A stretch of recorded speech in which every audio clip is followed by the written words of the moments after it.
a tisket, a tasket, a brown and yellow basket. I send a letter to my mommy. On the way I dropped it. Ed Robertson welcoming you to TV Confidential, radio talk show about television. Geoffrey Mark will join us in our second hour. Geoffrey has just released a comprehensive biography of Ella Fitzgerald, the legendary First Lady of Song who overcame poverty, homelessness, racial prejudice, sexual abuse, physical abuse, and a slew of health issues to enjoy an astonishing music career that not only spanned 7 decades, but rivaled and in many ways surpassed the careers of Frank Sinatra, Elvis Presley, and Michael Jackson. Geoffrey's book covers everything from Ella's beginnings with the bands of Duke Ellington, Count Basie, and Chick Webb to her many appearances on television, her famous Memorex commercials, and everything in between. Geoffrey Mark will join us in our second hour. We hope you'll stay tuned for that. In the meantime, this being Oscar weekend, as this program airs, we will begin this hour by taking a brief look at this year's 9 Best Picture nominations as we welcome back our friend Beverly Gray. Beverly spent nearly a decade in the film industry, where she was Roger Corman's story editor of both New World Pictures and Concord New Horizons Pictures. She has also covered the entertainment industry for The Hollywood Reporter and other trade publications. Plus, she is the author of several books, the latest of which is Seduced by Mrs. Robinson, How the Graduate Became the Touchstone of a Generation. Beverly, welcome back to our program. It's a pleasure to be here. How many of the 9 Best Picture nominees have you seen? 8. You're better than I. I've seen 4. Which one have you not seen? I have not seen Darkest Hour. Oh, okay. I have seen that, and that Good. I've been told if you see Dunkirk, you really ought to see Darkest Hour the other way around. Yeah, that makes sense because they're both touching on the same historical period, not just World War II, but the role of Churchill and so on. And yeah, I think that would be interesting to compare them, but I haven't seen it. Well, as we record this conversation, you have a few days before the Oscar ceremony, so yeah, I should rush right out. Yes, you have less homework to do than me. Okay. What are your thoughts in general on this year's nominees? I think they're a remarkably various group. You've got really a choice of a lot of different things here. I think the one thing you don't have is superheroes. There was some talk about a film like Wonder Woman being up there, but it is not, even though as a superhero movie, it's an awfully good one. And one parallel between this year's nominees and the 5 nominees for 1967, which is the year when The Graduate was released, is that in many respects they were reflecting much of what was going on in our world at the time. So they're very much products of their time. Yes, and that's what made that 1967 period that was honored in 1968 so interesting to me, is that as a young person I was really seeing my own era and my own concerns refracted in those movies. And at least some of the ones that are up this year certainly are important. I would guess that the top of that list might be Get Out, which has certainly contributed to our conversation about race in this country. And perhaps 3 Billboards Outside Ebbing, Missouri, which certainly reflects upon the kind of violence we're seeing here, there, and everywhere, and people's responses to it and the ways in which violence sometimes begets more violence. So those 2 certainly have a contemporary feel to them. I've not seen 3 Billboards yet. I intend to see that before the Oscar telecast on Sunday. But 2 things about Get Out jump to mind for me, besides the primary theme of the movie, which is racial prejudice and the racial divide. But for one, it's a horror movie. I mean, strictly speaking, it's a horror movie. You don't see too many horror movies nominated for Best Picture, you know. That's true. There was only one, as far as I know, one horror movie that ever won an Oscar, and that was The Great Silence of the Lambs. Yes. Which I think is a wonderful, wonderful film, but less on point in terms of reflecting our culture, I think, than Get Out is. Get Out is a very clever movie in that way. And whoever did the marketing for Get Out They are certainly earning their money, Beverly, because if I remember correctly, Get Out was originally released like January or February of 2017. So almost a year ago, more than a year ago is his program. As you rarely have a movie released that far out and still make it among the Oscar nominees. But there is a lot of strategy going on to keep it in the minds of the Academy. That is true. Is that one of the ones that you've seen? Yes. And how did you like it? It was disturbing. I mean, it was funny and disturbing the way a lot of what's going on in this country is funny and disturbing depending on one's political beliefs. I consider myself center-left. So some of the things that are going on in the White House, it's funny but disturbing in that way. That's where I'm coming from. Going into that movie, did you know what was going to happen? No. And ordinarily, I try to read reviews before I see it, but I talked to my brother about it, and I talked to the person I was seeing at the time, and they gave me a broad strokes idea of the picture, but they both made a point of not giving too much away because they did not want to take away. That's smart. I don't quite know why, but it's a movie it took me a little while to see, and when I saw it on video, which I think is never ideal. Mm-hmm. And I kind of felt going in just by the little bits of things. And again, I tried not to read the reviews, but you can't really close your ears and eyes to everything, all the little headlines and comments that are around. And I kind of thought I knew what was going to happen. I didn't know exactly how, but the undertow of that film was something so that it had fewer surprises than I guess I had hoped for. It did have some, but I felt somehow I missed out on something with that movie. Yeah, it is a movie that makes you want to see it again because there is a lot going on. And to me, those are some of the best works of, whether you want to call it a work of art, whether you want to call it a work of literature, cinematic literature. I mean, if it makes you want to go back to it and watch it again, or see it again, if only, whether because you thought you missed something, only because you want to see it again. It draws you back to it. I mean, to me, those are the type of films that will stand the test of time. Yes, let us hope so. And I'll mention a few others that I'm very fond of. The one that seems to be considered to have the inside track to win is a movie I really loved. I don't think my husband liked it quite as much as I did, and maybe that says something about the two of us, but I thought The Shape of Water was just a fascinating piece. So strange, such a work of a unique kind of imagination. I have not seen that yet, but I've heard good things about it, and I like Del Toro. Yeah, yes, me too. Pan's Labyrinth is a marvel. I kind of, thinking of the two films and the two actresses who are both up for lead actress, Frances McDormand for Three Billboards, mm-hmm. and Sally Hawkins. Oh, Sally Hawkins, yes. Kind of which way you go and which of those two films you favor. I think they're both masterful, but it kind of says something about you, which one of the two you would favor.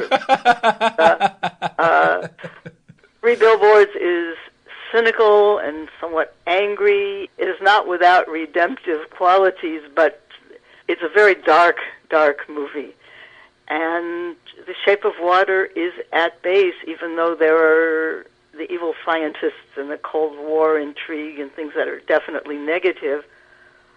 But it's got a tremendous amount of heart and a tremendous amount of love seems possible in The Shape of Water. So which way you go perhaps says something about you. We're taking a look at this year's 9 Best Picture nominations along with our guest, Beverly Gray. Beverly writes about the film industry on her blog, Beverly in Movieland. Beverly's books include Seduced by Mrs. Robinson, Everything You Wanted to Know About the Making of The Graduate, the most unexpected cinematic blockbuster of the 1960s, and a movie that has burned itself indelibly on American pop culture. Seduced by Mrs. Robinson includes interviews with such key personnel as Graduate director Mike Nichols and producer Lawrence Turman, and it also includes a look at the Academy Awards broadcast of April 1968, a ceremony that was postponed by the assassination of Dr. Martin Luther King. Seduced by Mrs. Robinson is available in bookstores everywhere through Algonquin Books. You can also find it at Amazon.com, wherever books are sold online. Beverly has a few appearances coming up, if I remember correctly, including the Tucson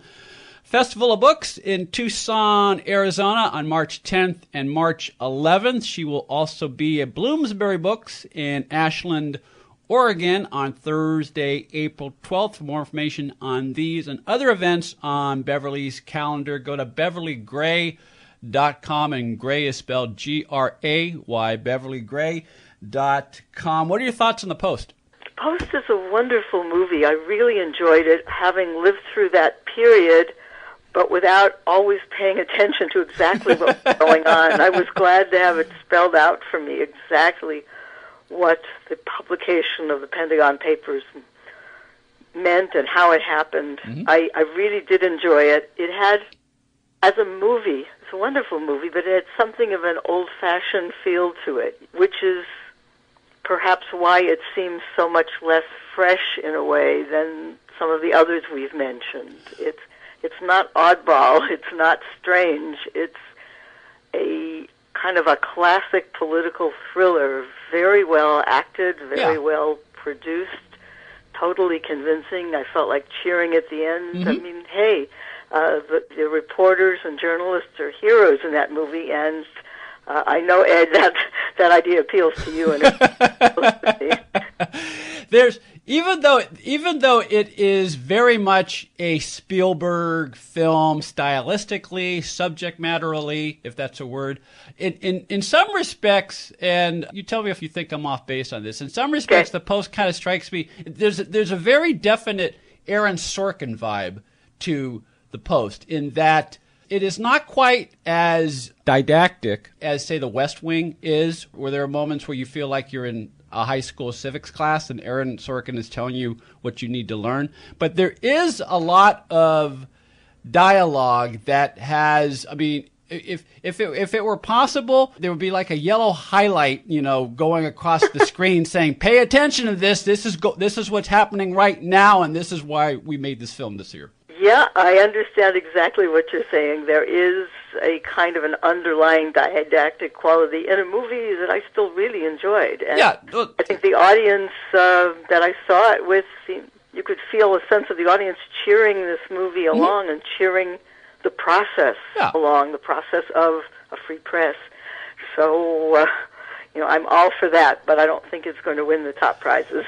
Well, that brings up another thing I want to ask you about. I have never understood how a director can have his film nominated for Best Picture, which is the case with Spielberg and The Post, and yet the director himself is not nominated for Best Director. I mean, to me, those two categories go hand in hand, and yet there's always at least one or two examples where the director is nominated and not the picture, and the other way around. Well, I think it happens because in the nomination process, the nominations come from the specific branch of the Academy, so that directors nominate directors, and everyone votes on the film. So the directors are therefore free to choose the directors that they most appreciate, and sometimes in that, not so much this year, but sometimes that means they can nominate a foreign director or someone who did a unusual and quirky thing that other directors would really appreciate, but that the Academy as a whole hasn't quite come to grips with. So I think that's how that happens. And it sometimes also becomes a convenient way in those cases where the director doesn't match up with the Best Picture nominee. Sometimes it's a chance for people to honor more than one film. Sure. They can't quite decide, as happened actually with La La Land and Moonlight last year. If you're honoring the director of La La Land, you have a great appreciation for that film, even though it didn't win Best Picture, as we know. Yes. Cliffhanger moment. Yes. Hopefully we will not have a moment like that again this year. And I understand the Academy has taken extra steps to make sure that will not happen. But yes, no, that had better not happen, although it was remarkably entertaining when it did happen. Well, look, it goes back to the beauty of a live broadcast. And I've said this before on the air. I'll say it to you now. As I get older, I watch less and less award ceremonies on television. I will watch the Emmys because that relates to our program. I will watch the Oscars. I'll watch the Golden Globes because as television broadcast, that relates to our program. But the problem with televising an awards ceremony is that it's a static environment. It's not particularly exciting. There's nothing really exciting about announcing winners and people coming up and thanking everybody. But because it is, there's a spectacle of it, and in some ways it sort of captures the essence of the motion picture industry. That's why people watch it. Yeah, although fewer and fewer people watch it. That's the other thing. Well, that's true. I mean, that at least fewer and fewer younger people are watching it, if I'm following the data correctly. But that seems to be true. And I guess those who are watching it in all kinds of ways. Yeah. I mean, you can watch it on your computer, and you can be tweeting the whole time. Absolutely. Absolutely. We'll continue our conversation with Beverly Gray after this quick time out here on TV Confidential. Ed Robertson along with Tony Figueroa and Donna Allen from Story Salon, Southern California's longest-running, regularly performing live storytelling ensemble, which I understand is at a new location. Yeah, we're very excited about it. We're moving, actually, to the Party Art Studio on Laurel Canyon Boulevard, 5302 Laurel Canyon. It's a new art gallery, and it's beautiful. It's beautiful. Donna and I have been involved with Story Salon for the last 9+ years. We're going to be in an art gallery now. We're going to have a $5 cover, some nice refreshments, and a wonderful eclectic evening of storytelling. Which is a great environment because it as you say, the word is eclectic, and for $5, it's a great evening of entertainment. You can't ask for much more. No, not at all. And these stories, some of them are funny, some of them are tragic, some of them are a little off the wall, but we just have a wonderful time keeping the art of storytelling alive. And you can find out more about it by going to storysalon.com. Accredited by Guinness World Records, welcome to Archival Television Audio Incorporated, a peerless TV soundtrack archive, preserving the audio from television's first 3 decades, the 1950s, 60s, and 70s, the golden and silver age of television. For more information, go to atvaudio.com.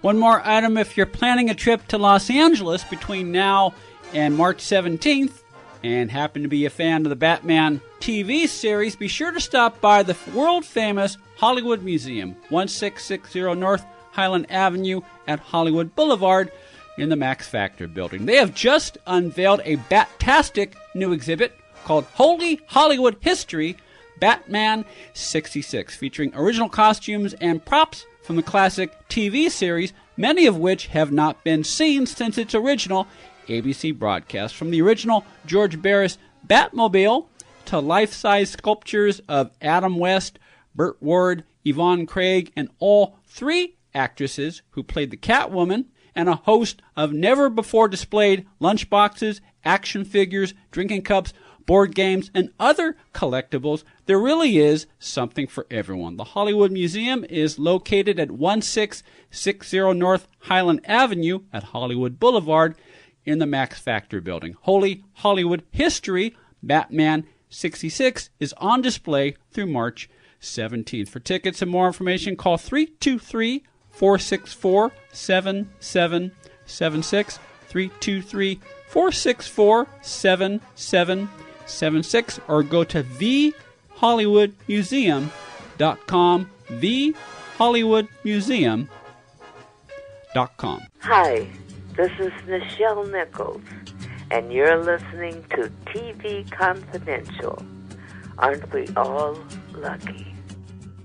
Ed Robertson, along with our guest Beverly Gray. Beverly writes about the film industry on her blog, Beverly in Movieland. Beverly's books include Seduced by Mrs. Robinson, everything you wanted to know about the making of The Graduate, the most unexpected cinematic blockbuster of the 1960s, and a movie that has burned itself indelibly on American pop culture. Beverly's book also includes a look at the Academy Awards broadcast of 1968, a ceremony that was postponed by the assassination of Dr. Martin Luther King. Seduced by Mrs. Robinson is available bookstores everywhere through Algonquin Books. You can also find it at Amazon.com, wherever books are sold online. We'll talk about the 1968 Oscar broadcast in just a second, but we're taking a look at this year's 9 Best Picture nominations. Phantom Thread, that is reportedly Daniel Day-Lewis's last film.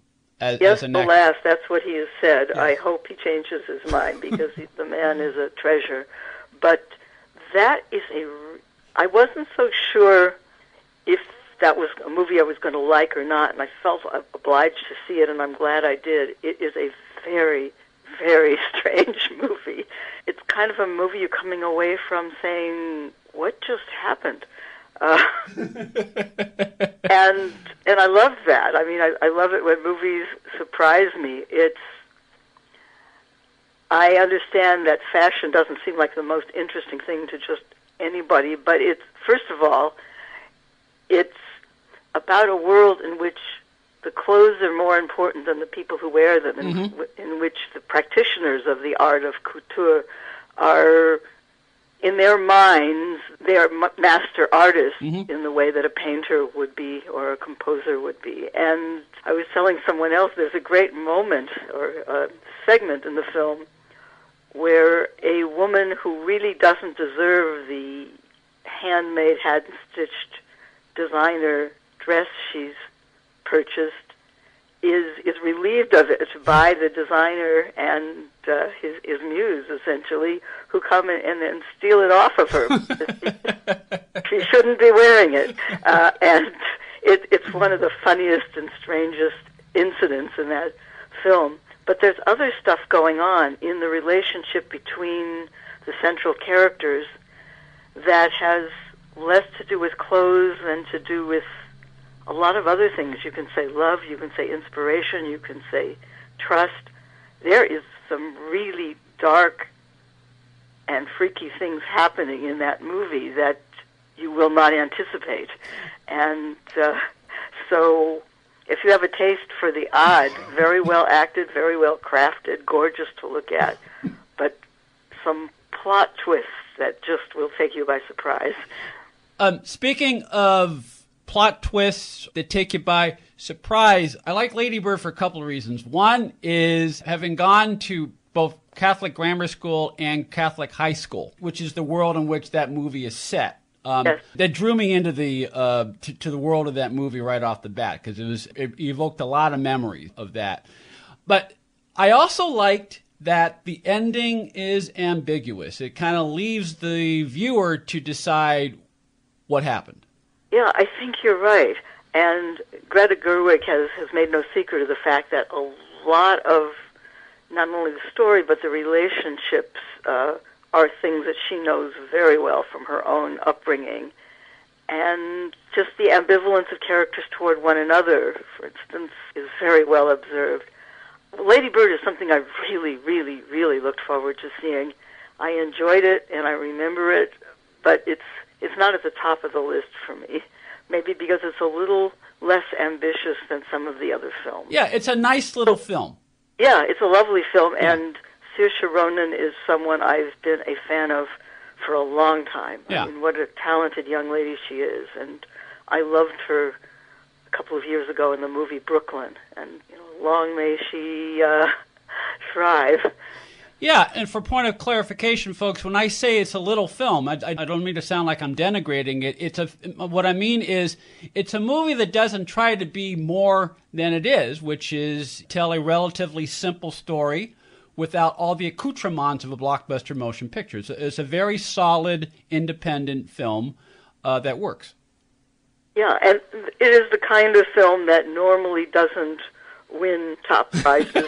So even when I was a little kid, I remember, this was before I was probably too young to have seen many movies, but I remember my parents being so thrilled This is the era of the big blockbusters and the epics and Ben-Hur and stuff like that. I don't remember the exact year, but when Marty took the top prize, just a small movie about small people, and it's a pleasure sometimes to see those movies recognized.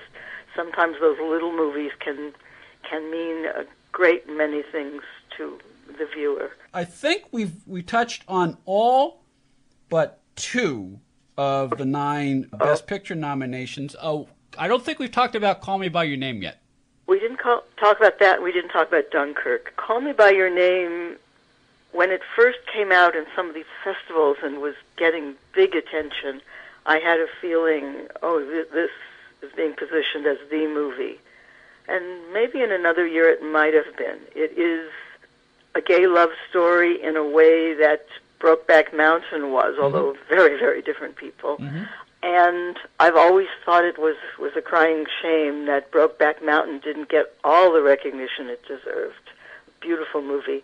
Call Me By Your Name I went into very curious about the much-touted very young leading man, Timothée Chalamet, or Chalamet, I'm not sure how it's pronounced, who actually happens to be the nephew of someone I've worked with for many years, so that was pretty cool. Cool. But it is beautiful, to me a little too beautiful. It's so slow and romantic and swoony and gauzy, and people living in a Tuscan, or Italian anyway, villas, and picking perfect fruit off of perfect trees in their perfect yards, and I got quite weary of the whole thing, to tell you the truth. Okay, that brings us to our last 2, Dunkirk and Darkest Hour. I've seen Darkest Hour, and one of my colleagues has said if you see Darkest Hour, you really ought to see Dunkirk, because I don't think they were designed as companion movies, but they really do play well off each other, because they're more or less talking about the same event in our history, but from different perspectives. Right, and did you like Darkest Hour? I not only like Darkest Hour, I've said this, other than his eyes, Gary Oldman is completely unrecognizable as Churchill. And it's the sort of performance that Oscar tends to recognize when an actor really loses himself in a character. Yeah, and I was reading about the whole makeup process of that. It's just extraordinary. Makeup, hair pieces, prosthetics, et cetera, which, of course, those things can overwhelm an actor or can contribute to an actor's performance, and apparently he's terrific. Apparently, the young star of Call Me By Your Name is considered to be the second top choice after Gary Oldman, who's pretty universally considered to be the guy with the inside track. And I hope that Timothée does not get it, not because I didn't think he did a marvelous and very, very sensitive and very revealing kind of a role, but he's too young. He needs to do some more things. Yeah.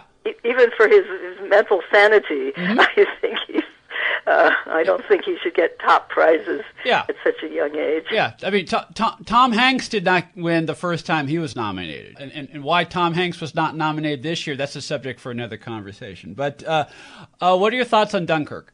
Well, I may have felt differently if I'd seen it in the theater. I saw it, again, at home. And frankly, I was interested in the story, didn't know it very well, but knew basically what happened. It seemed like an inspiring thing, and had a terrible time following it, because it's made very impressionistically, so that you're moving from the soldiers trying to evacuate the beach at Dunkirk to the fishermen out there in their boats trying to rescue people, to a pilot in the air, and it cuts between these 3 circumstances, all of them part of the same evacuation, but left me often baffled, just who was who and what was where, and I don't like being as frustrated. I can say that it was masterfully done. and then every once in a while, a Kenneth Branagh character who is some kind of a naval commander who was standing on a bridge, and I have no idea where that bridge was. Perhaps if you were English and you felt you had kind of lived this history, maybe you would all fall into place. But most of the young soldiers looked alike to me, and I had a tough time. Well, we'll see how Dunkirk fares at this year's Academy Awards, which will be telecast on Sunday, March 4th? 4th. Yeah. Sunday, March 4th on ABC. Beverly Gray is with us this hour. Beverly's books on film and the entertainment industry include Seduced by Mrs. Robinson, everything you want to know about the making of The Graduate, the most unexpected cinematic blockbuster of the 1960s, and a movie that has burned itself indelibly on American popular culture. As mentioned earlier, Beverly's book includes a look at how The Graduate fared during the Academy Awards that were telecast in April 1968. The Graduate was one of the 5 Best Picture nominees that year, and as we mentioned earlier, the Academy Awards broadcast of April 68 was postponed by the assassination of Dr. Martin Luther King. Seduced by Mrs. Robinson, available bookstores everywhere through Algonquin Books. You can also find it at Amazon.com, wherever books are sold online. There are 2 other reasons why the 1968 Oscar telecast is notable, one of which we touched on earlier, in that it was the first time Oscar acknowledged the changes that were going on in not only American film, but American culture at the time. And also, as a side note, it was also the first time the Oscars were televised in color. Oh, right. That is right. It was the first time it was televised in color, yes. Yeah, until very recently, I thought that the Oscar ceremony had never been postponed before. In fact, I was wrong. Apparently, back 30 years before, in 1938, I've just discovered, it was postponed for a week because of big rains and floods in L.A. We used to have rain back in those days. Yeah, well, right now we're having bitter cold from Canada, you know. Yes. Oh, I will know. But I should point out that in 1938, the Oscars were not a national conversation. It was basically a dinner party for the Hollywood inside circle. So a postponement was slightly different than it was in 1968, when a widely telecast event was suddenly put on hold. The Oscars were supposed to be on the 8th of April. They were held much later in the year then. Dr. King was killed on the evening of the 4th of April. And particularly in that year, when a lot of the pictures being honored were taking a look at race in America, and when some of the presenters and the nominees were people like Rod Steiger for In the Heat of the Night, and Sidney Poitier, and Sammy Davis Jr. was going to be singing, and Louis Armstrong was going to be involved. There were a whole lot of people, a lot of them, but not only African Americans, but a lot of them African Americans, who said, we just are not ready to dress up in fancy clothes. So this terrible crisis has happened. So the ceremony was put off until the 10th of April because King's funeral was on the 9th, and a lot of the people I mentioned were going to be participating in that funeral, or at least mourning, along with the rest of the nation. So what made that ceremony so interesting is here you had Bob Hope as the MC. In those days, he was always the MC. And he did his usual shtick, about how he had not been nominated yet again, or they called the Oscar ceremony in his house Passover. that was the year he made that joke. Yeah. But he also didn't quite know how to deal with the enormity of what had happened. So he said, that 2-day postponement was really tough on the nominees. How would you like to spend 2 days in a crouch? Yeah. And then they did, to their credit, have Gregory Peck, who was the president of the Academy then, and of course a very dignified man, come out and say some very dignified words. So that was a good thing. But then at the end, Bob Hope's back again, and he's saying, the man in Atlanta, that being King, of course, the man in Atlanta had a dream. And the producers of this year's top films, they had a dream too. And it was an incredibly tone-deaf performance on his part, and just a reminder to a lot of people that at least one part of Hollywood, or of old Hollywood perhaps, just didn't know what was going on. Yeah. Or didn't care what was going on. Yeah. Yeah, well, we talked before about how the nominated films for 67 were like the nominated films of 2017. They reflected the times, they reflected the cultural shift going on. And in the case of not only the Graduate, but to a certain extent Bonnie and Clyde, those two films reflected the sort of cultural change, the generation gap, youth not trusting the establishment. And as you just pointed out, I mean, Hope's tone death, not understanding quite the significance of King's death and why the ceremony was postponed. That sort of embodied the generation gap. Right. And for anyone who doesn't know or doesn't remember what was going on in 67 when these films were coming out, this was a time, well, I was in college back then, and there were a lot of things on my mind, for sure. Mm-hmm. I think those of us who were in college had been in high school when John F. Kennedy was killed.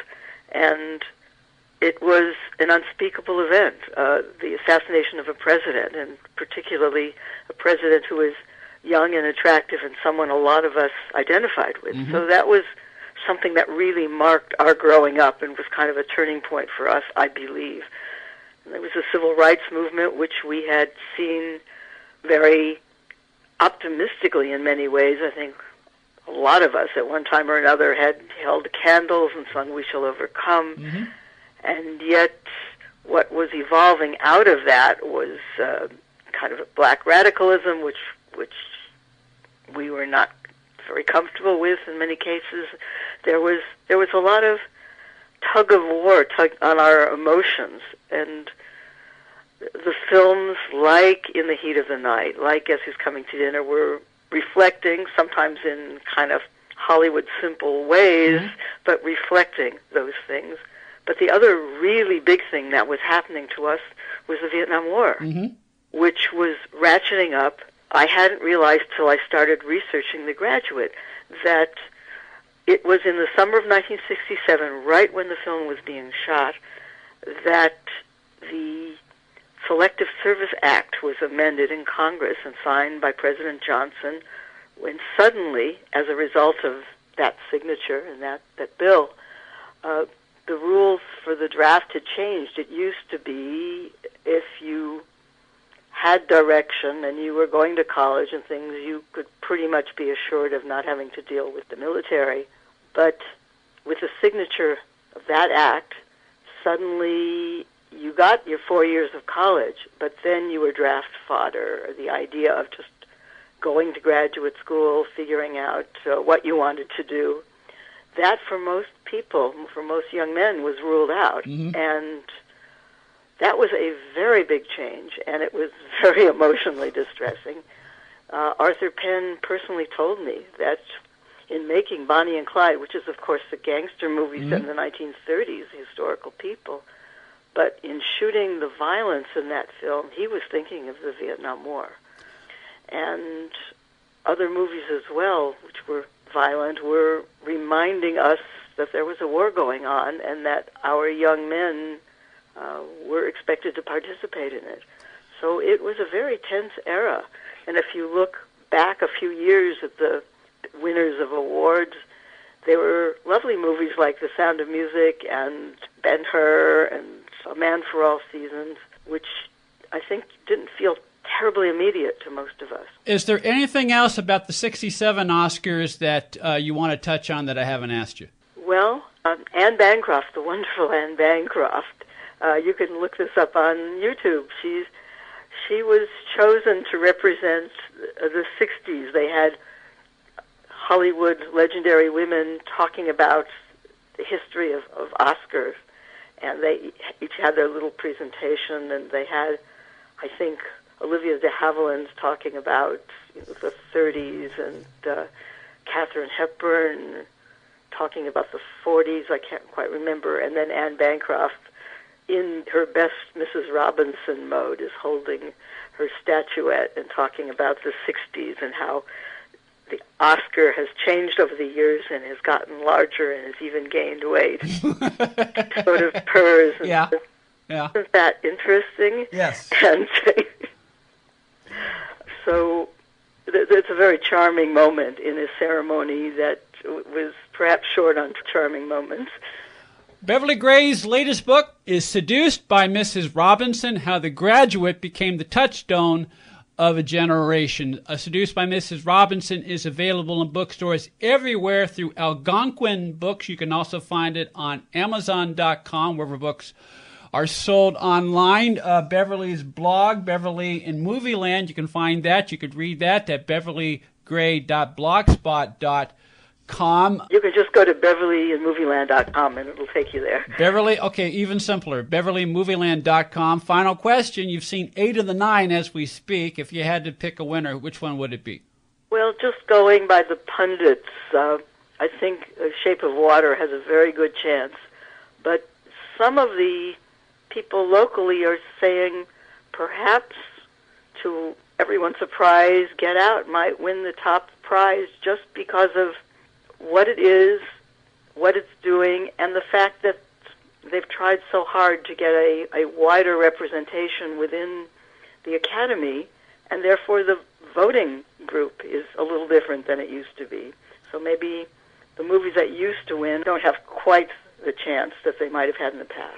We'll find out soon enough. The Academy Awards telecast will be Sunday on ABC. Beverly, always good to have you on our program. We'll have you back later this year. We'll talk about Roger Corman. I would love to do that. There's nothing more fun than talking about Roger Corman. Beverly has a few appearances coming up, including the Tucson Festival of Books in Tucson, Arizona on March 10th and March 11th. She will also be at Bloomsbury Books in Ashland, Oregon on Thursday, April 12th. For more information on these and other events on Beverly's calendar, go to beverlygray.com. We'll take a look at This Week in TV History right after this. Ham Cam Caricatures will keep the fun rolling at your next party, convention, or event through a live video feed.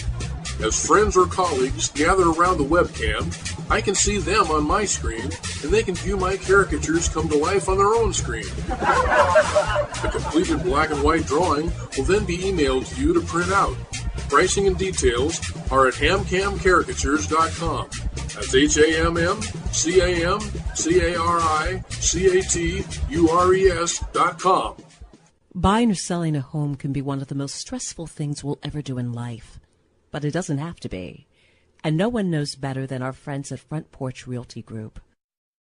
They're a community of realtors serving the Northern Bay Area of California that cares about their clients as individuals first and foremost. Whether you're a first-time buyer or looking to lease or sell your property in the Bay Area, Front Porch Realty Group will help you through this important transition by providing you with the right information for your situation while lessening the pain. They also work with a network of realtors throughout California who provide the same high caliber of customer service. Call Front Porch Realty Group at 415-886-7411 for a realtor referral near you.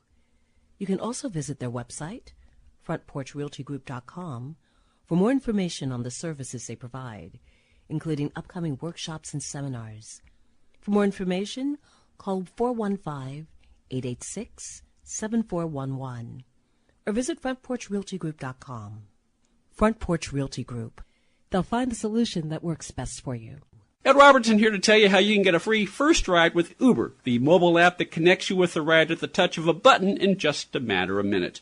Uber has drivers in cities across the country and around the world, while payment is seamless and cashless. To download the app, go to uber.com and enter the promo code TV Confidential, all one word, and you will receive a free first ride up to $20. To sign up directly with the promo code included, go to get.uber.com/go/TV Confidential, get.uber.com patreon.com/go/TV Confidential.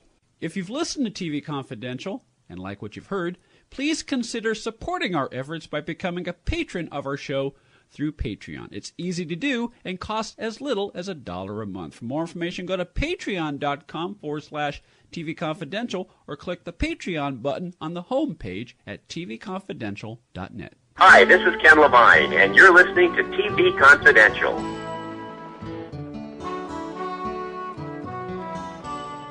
Ed Robertson along with Tony Figueroa and Donna Allen as we bring you This Week in TV History. Tony's segment, as always, is brought to us by our friends at Story Salon, Southern California's longest-running, regularly performing live storytelling ensemble. For more information, storysalon.com, facebook.com/Story Salon. What do you have for us tonight? February 28th, 1983, the last episode of MASH airs. Oh, wow. How many years was it on again? 11. That's amazing. Well, I've said this before. I'll say this again. I think the worst episode of the series was the final episode. I think it got too big. Didn't it start as an hour episode and then it became was a 2.5 hour Yeah, because made of all for TV movie? Because of all the advertisers at CBS. I think they were selling time for like $1 or $2 million a minute. Again, at the time, a lot of money back then. So, and yeah, it's still the most watched single episode of a broadcast network series ever. So, And it'll probably be the last time we see that. certainly, yeah, because you're still in a 3-network. I mean, yeah, even though CNN is around, but you're still in a 3 broadcast network universe. But it's a good 1-hour show, maybe a good 90-minute show that they stretched into 2.5 hours.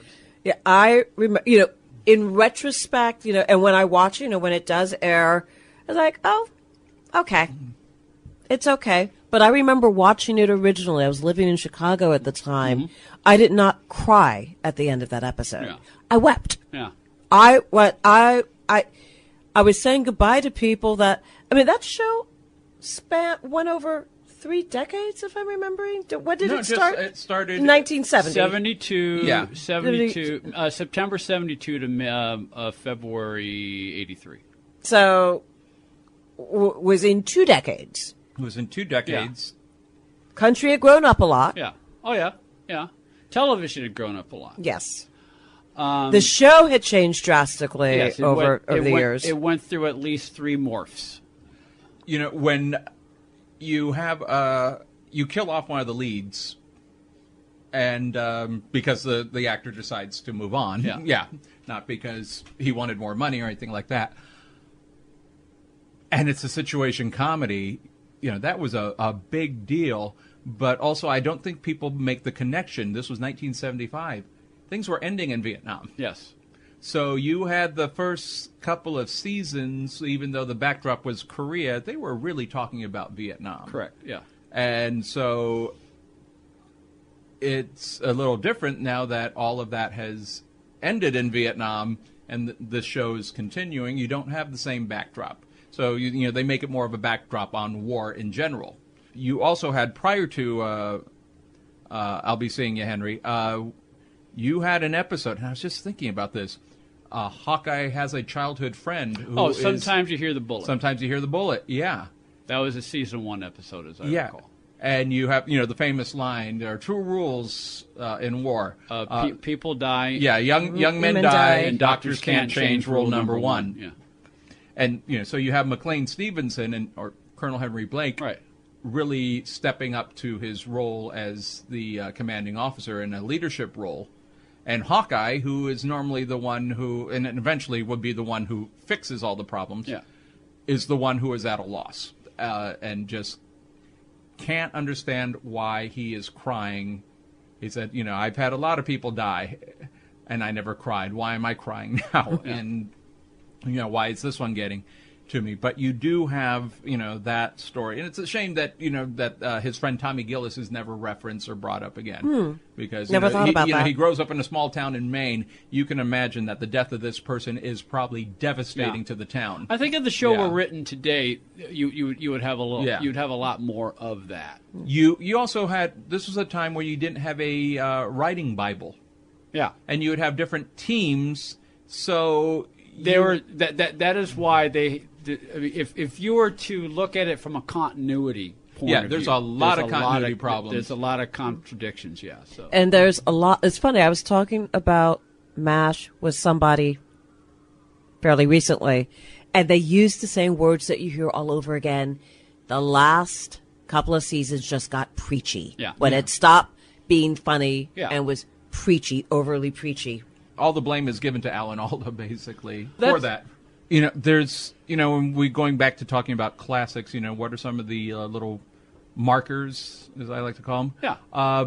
First of all, as the show went on, the Henry Blake era, a lot of people said that was their favorite time because you had basically, I think, the essence of what the show was originally intended to be. Mm-hmm. Later on, I'd say maybe even before it got too preachy, they were able to take a lot of creativity and do things like doing an episode that's from a patient's point of view, which was beautifully done, from that particular episode. To do the dream people have done dream sequences, but this was one that was very artistically and creatively done, and you do sympathize for the characters. You see a different point because it does end where they are exhausted, they are overworked, and it's like, it's time to hit the hay, and then Charles does the quote, sleep, a chance to dream, and they all decide, no, I'm going to have another cup of coffee. Yeah, because now even something like sleep and dreaming was getting to them that they didn't even want to, because it was taking them to all these bad places. Going back to our conversation about classics, if viewers decided to enter a profession on the basis of the popularity of a show or a character on a show, that also puts it in the realm of classic. And when we had Loretta Swit on, one of our listeners wrote her and said, I became a nurse because of your portrayal of Margaret. Yeah. And I'm wondering, and I'm sure there are a lot of other nurses who can say the same thing. Yeah, I'm wondering the medical field versus military. Yeah. Because McHale's Navy was great for recruitment in the Navy. Right. The FBI was great for recruitment of the Bureau, Real Life Bureau of Martin Milner's funeral. A lot of Los Angeles police officers joined the department on the basis of his portrayal on Adam 12. Exactly. I'm wondering what MASH did for military recruitment in general. Probably not. Maybe not, but it probably from the medical profession, or inspired people to write for television or just write in general. Yeah, we have to look at all the different angles when we look at shows like this, and I think it inspired people to go into all the different artistic fields, but also the stories being told inspired them to go into the field portrayed. And I would say it was a modern take on the finale because it was a finale that wrapped up a lot of the loose ends in a way that most viewers would be happy with. It had a happy ending. It did have a happy ending. I mean, what's happier than the war being over? Yeah. And opened the door for Aftermash. Yes. Good, bad, or indifferent. Yeah. Also, going back to sometimes you hear the bullet, when, they got the note, what is this, a situation tragedy? Yeah. The war is over, but all of these people were affected by the war, and I think everybody suffered some sort of serious impact, and I think the finale showed that impact, whether it was Hawkeye going crazy, or Charles with the musicians, that in all of the insanity, his one escape was music, that he could listen to his classical music and escape everything that was going around. And now classical music, or music in general, is going to be a constant reminder of his time there. Yeah. Yeah. So Klinger. Desperately trying to get out of Korea and ends up staying. Yeah. My mother felt so sad that Colonel Potter had to leave his horse. That's true. But there was no way that he was going to... no way you could take a horse. Yeah, there's no way he was going to take Sophie to Hannibal, Missouri. Yeah. But remember what he said, that she would go to the orphanage. Yeah. She would work. She would be loved. Yeah. Uh-huh. And maybe they could take her for a ride every now and then. Yeah. Father Mulcahy loses his hearing. And and got it back In Aftermath. In Aftermath, yeah. But that was several episodes dealt with that because he had in the pilot episode of Aftermath, he starts drinking heavily. Funny, he was, everybody else was drinking on MASH, but he started jocularity. But then also having the perspective of being a wounded veteran. Yeah. And having that the hospital, General Pershing Hospital, or General, the Veterans Hospital, having an understanding as being a wounded veteran gave him a different insight. Also, just the bureaucracy, because he did not have his ear operation was not performed in a military hospital, so he had to pay for it out of pocket, and dealing with that. Did BJ go home to his wife and child? BJ did go home to his wife and child, but BJ missed out on 2 years of his child, which was covered in prior episodes, and wanting to go home, including one involving Radar after Radar coming home. That the first person that his daughter calls daddy is Radar. Yeah. And he says, I'm never going to get that back. When he got into a huge fight with Hawkeye and winds up punching him, he said, he said, well, don't you think I missed my father? He said, how old is your father? 62, 63? He said, yeah, something like that. Was he walking and talking when you left home? Is he now calling somebody else son? He said, how can you understand this? You're not a father. You don't understand that,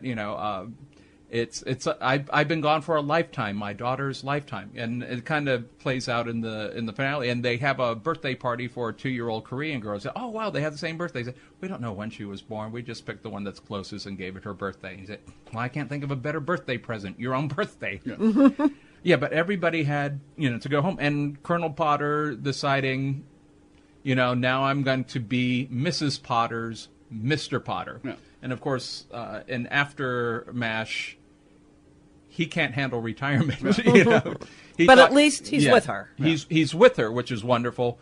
But the idea... Did they cast an actress to play Mildred, or was she like Mrs. Columbo? No, they cast two different in season 1 and season 2. Right. They recast her. They wanted somebody who had better comedic chops. And I don't remember. I do not remember Mrs. Actresses. Potter. Yeah. Either one. Well, the photo on Colonel Potter's desk is Harry Morgan's wife, I believe, who was Mildred. And, but we finally do get to meet a Mrs. Potter, which is also sometimes, it's a good thing we never saw Vera on Cheers, or, sometimes, the audience's expectations are not quite, but, yeah, we did have two. Season 1, Season 2, they had recast, so you had two different actors playing Mrs. Potter. You had Klinger bringing home a war bride.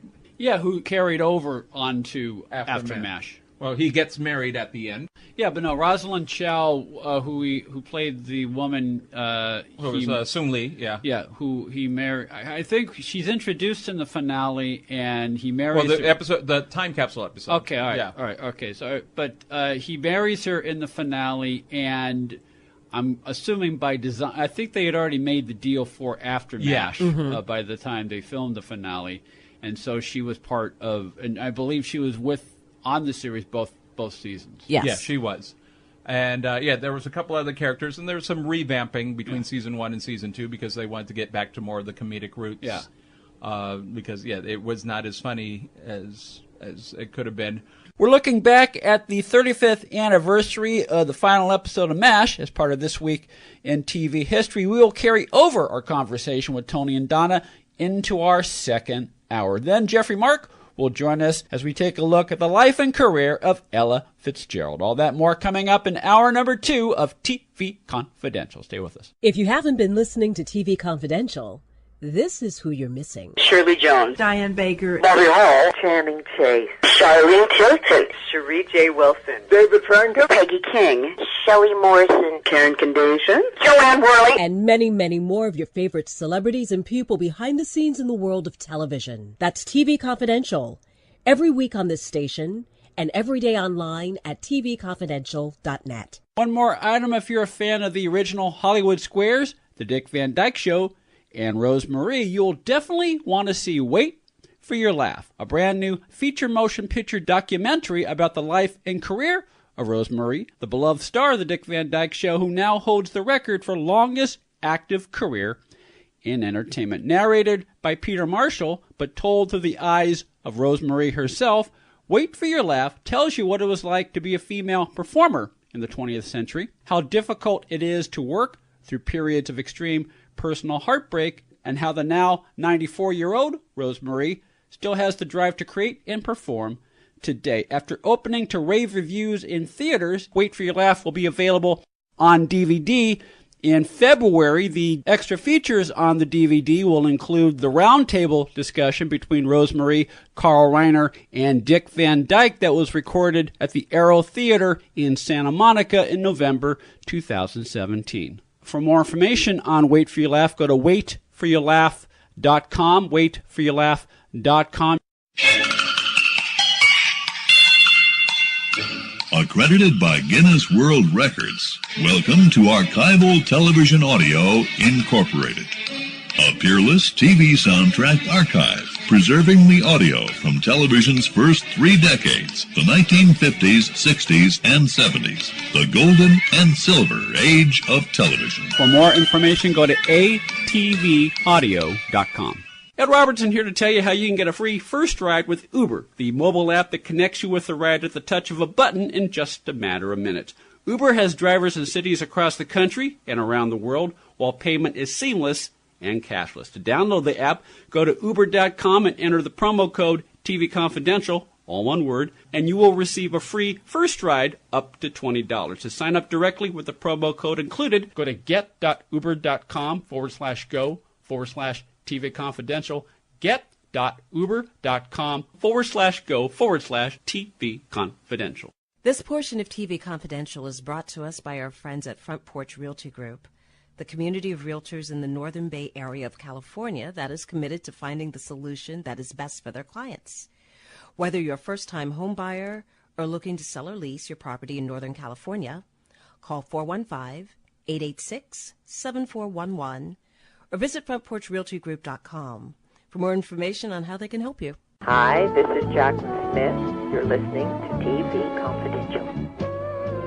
Ed Robertson with a reminder that Geoffrey Mark will join us later on this hour. We hope you'll stay tuned for that. In the meantime, Tony Figueroa and Donna Allen are with us as we remember the 35th anniversary of the final episode of MASH and the legacy of MASH in general. Tony? There was also another pilot at the time of After MASH. Called Walter. Yeah. Which is a spin-off of with Gary Berghoff playing Radar in... Ottumwa, Iowa? In Ottumwa, Iowa. I never heard of that one. No, because, and here's the thing. There's a 2-part After MASH episode where Radar gets married. And he marries the girl that he meets in the airport in his last episode, the 2-part episode of MASH. So he meets this girl from a town not far from Ottumwa, Iowa. And, he refers to her as his girl. That's the girl that he eventually marries. But in the spinoff Walter O'Reilly, she leaves him shortly after the honeymoon. Oh. And he moves to Kansas City to become a cop, and he moves in with his cousin. So he leaves the farm. So remember, Radar always had trouble with the farm. When Radar left, there was an episode where Radar sends a letter to the 4077, and he is talking about how great it is to be on the farm. And then when they decide to call Ottumwa, Radar's mom answered and explains, the farm's not doing too good, and he's working in the general store. So the farm is obviously gone, and he is starting a new career as a police officer in Kansas City. And that was the whole premise. Wow, it never went to series. Because Walter... it aired it once. They aired it as a summer pilot, unsold pilot, but it never sold. So I think they did it when they do like the CBS Playhouse. Yeah. And Cleet Roberts is in the pilot, kind of interviewing. Cleet Roberts, of course, who did 2 episodes of MASH. Mm-hmm. Again, you're talking about groundbreaking episode. One was the clip show. But the other one was when the network added one more episode to the order, and they had Cleet Roberts do the interview, which was mostly improvised that the actors did based on stories that they have gotten. And it was an excellent episode. Excellent episode. So this is one where Cleet Roberts is interviewing Radar. So I guess the premise, he would have been interviewing everybody who he talked to. What's it like going home. So that's how they kind of give the backstory of what Radar's been up to. And yeah, so he was working as a cop. Victoria Jackson was also in that. Yeah, from Saturday Night Live. Yeah, and I think it was too sitcom-y. Yeah. But maybe they were trying to... It was directed by Bill Bixby. Wow. So, Really? yeah. That's right. Bill Bixby around this time was also doing Goodnight Beantown. Goodnight Beantown. So post the Incredible Hulk, pre-Incredible Hulk TV movies. And by the end of the 90s, he became the regular director on Blossom. Among other shows. Yeah. Well, and he was... that was towards the end of Bill Bixby, too. Yeah, he was not in good shape. He would be directing from a couch on the set. But he was...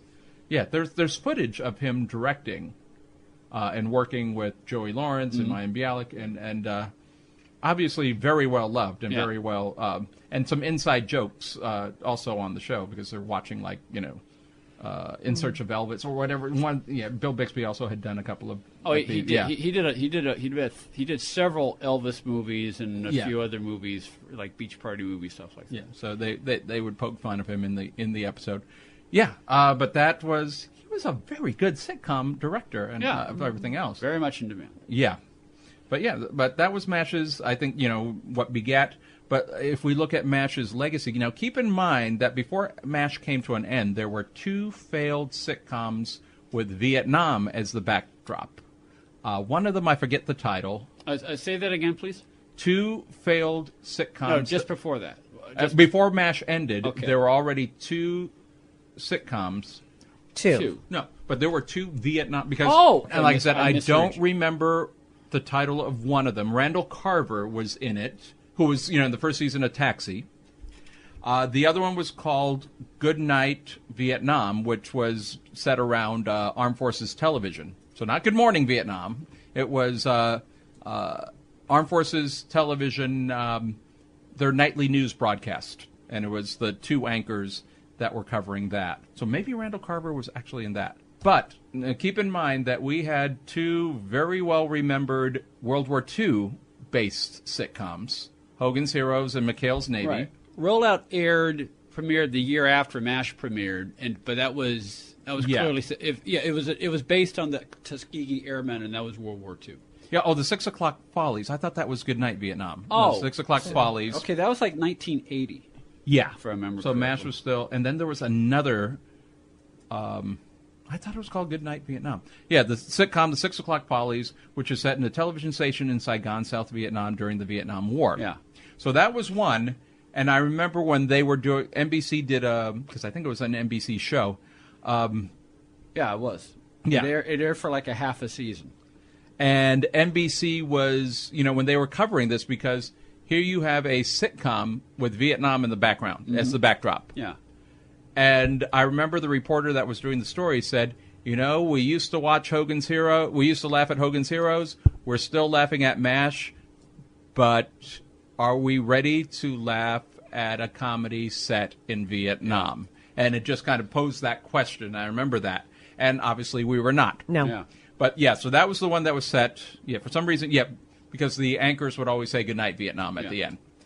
But, so that was one. And then there was... I know there was another Vietnam-themed sitcom. So you couldn't, really at the time of MASH, the country was not ready for another sitcom using Vietnam as the backdrop. But I think MASH did have its influences on shows like China Beach. Oh, yeah. And there were a couple of movies that had Vietnam as the backdrop that were more comedic.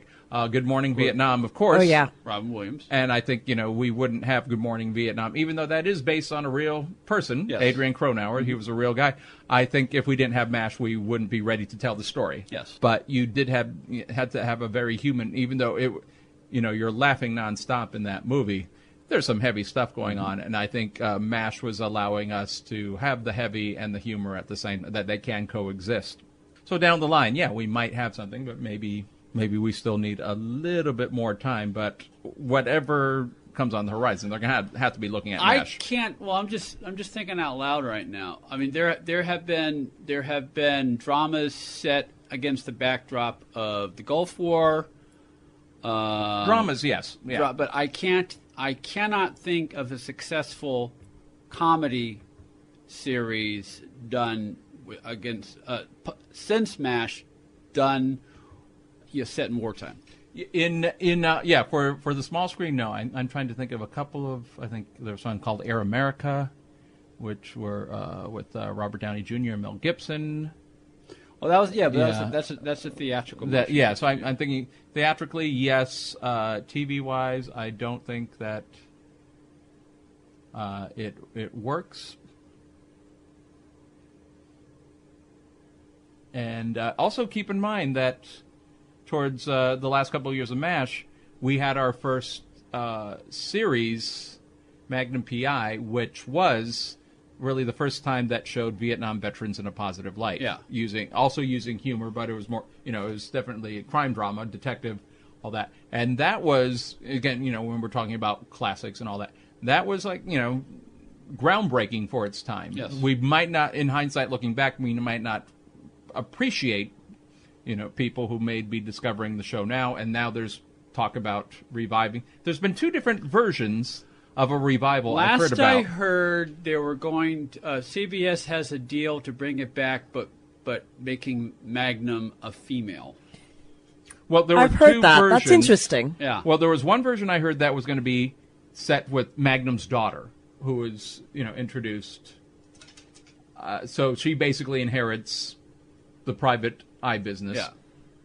And then there was going to be just a complete redo, a retread, where one would be picking up 30 years later, where the show left off. I don't remember it being Magnum's daughter. There's one where it's Magnum's daughter. There was one where it's Magnum and his friends. Higgins would be a female, but they were from the Gulf War. Huh. Well, the sense I got when I heard reimagining it with Magnum as a female, regardless of whether she's his daughter or not, I immediately thought of casting Blair Underwood as Ironside. Nothing against Blair Underwood, nothing against having an African-American private eye, but it's just, to me, you're trying to fit one into the other, and you just don't call it something else, don't call it Ironside. Yeah. Remember, this is also on the heels of Vin Rhames as Kojak. Yeah. Vin Rhames is a very good actor. Yeah. But Telly Savalas as Kojak, Raymond Burr as Ironside. They're so iconic. The show is doomed to start. And I think you're right. I'm just thinking Magnum P.I. I mean, that's Tom Selleck. Yeah. And okay, I see where CBS is going. Magnum comes back in this environment. It's going to be a woman. Yeah. Going to be a kick-ass, badass woman. Call it something else. That's right. Look, Alias set the standard for that in the last 15 years, to have a kick-ass female protagonist. So that's fine. I mean, that's a proven formula. But we've done segments on reimaginings that simply take the name and throw everything else out, because you're just building on the fact that you have the rights to the name. Yeah. But, and I remember we knew somebody who was trying to develop a redo of Barnaby Jones. It would be, I forgot the name of the actor, but the actor died that they were working with. But it was going to be, an African-American Barnaby Jones. Huh. And it's like, no, that's Buddy Epson. Yeah. But you could still do an aging, sure, private eye. Yeah. But I heard two versions. One was Magnum's, which Magnum did have a daughter, and it would just be, jumping do a ahead. made-for-TV movie. Yeah. Call it a day if you really have to do it. And Which, do made-for-TV movies still really exist? On Lifetime. Yeah. Outside of the Lifetime on universe. Lifetime and Hallmark. Yeah. Oh, well. Yeah.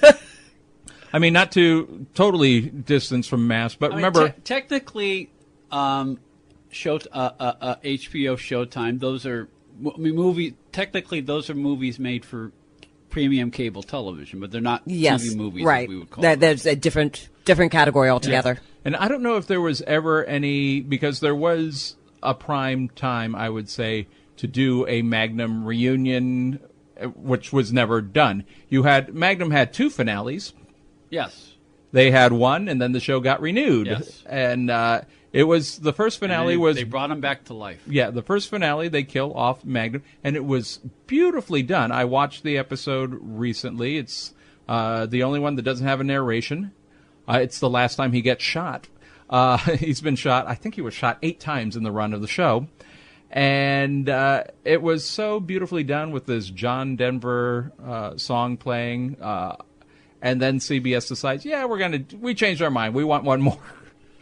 And so they bring it back. So Magnum does, and having his daughter, and deciding the responsible thing would be to re-enlist in naval intelligence so he could better take care of his daughter. That the private investigator world was not the best way to raise his daughter. Which probably inspired Dom Belisario to do NCIS. And, yes.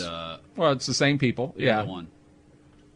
Yeah, the whole NCIS franchise. I mean, what was the show before NCIS? JAG.